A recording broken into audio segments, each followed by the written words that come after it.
नारायण के जितने अवतार होते हैं भगवान शिव सब में दर्शन करने जाते हैं। शंकर जी को पता चला कि हमारे प्रभु अवतरित हुए हैं ब्रज में, तो वह आ गए। अब बताओ, शिव जी चाहे जितना रूप बदलें, गले की माला कहाँ रखा है भाई? माला तो हमेशा पहनते हैं।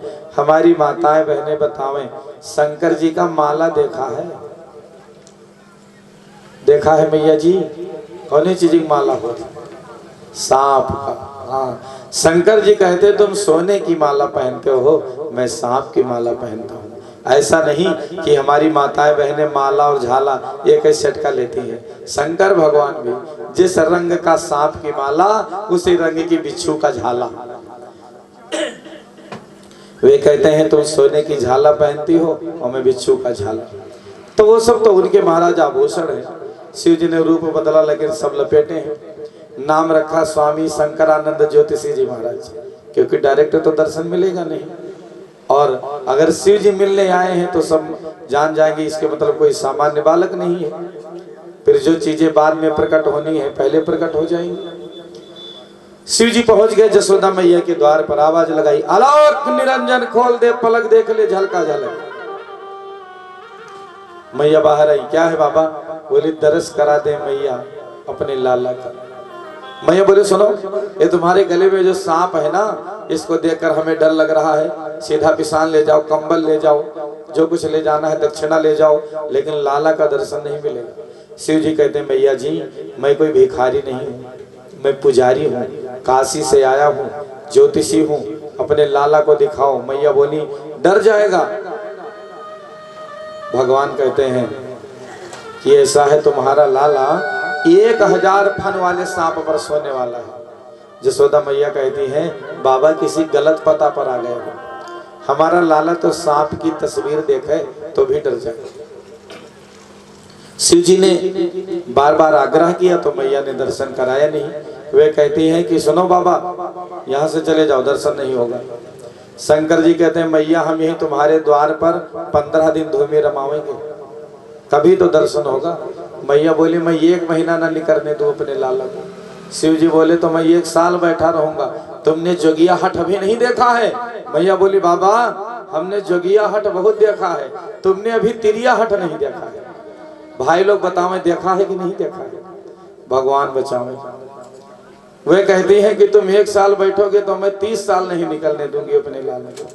शंकर जी समझ गए कि दर्शन नहीं करवाएंगे, सो चले गए। जैसे शंकर जी गोकुल गांव के बाहर निकले, एक कदम्ब के पेड़ के नीचे बैठे, कन्हैया ने जोर जोर से रोना प्रारंभ कर दिया। मैया परेशान, सब मोहल्ले की महिलाएं आ गई। क्या हुआ लाला को? किसी ने नजर टोना तो नहीं मार दिया? बोली सवेरे सवेरे सापन वाला बाबा आया था, हमको लगता है वही कोई जादू मंत्र कर गया। जसोदा मैया ने गोपी को कहा दौड़ के जाओ, दौड़ के जाओ, देखो बाबा कहाँ है। गांव के बाहर बैठे थे। कहा बाबा चलो, मैया ने बुलाया है। बोले मैं तब तक न जाऊं जब तक लाला को न दिखावे। बोले हाँ चलो। बाबा आए। अब मैया ने लाला को गोदी में लिया, दूर से जोर जोर से रो रहे हैं। भगवान ने कहा कि मैया लाला को हमारी गोदी में दो, चुप हो जाएगा।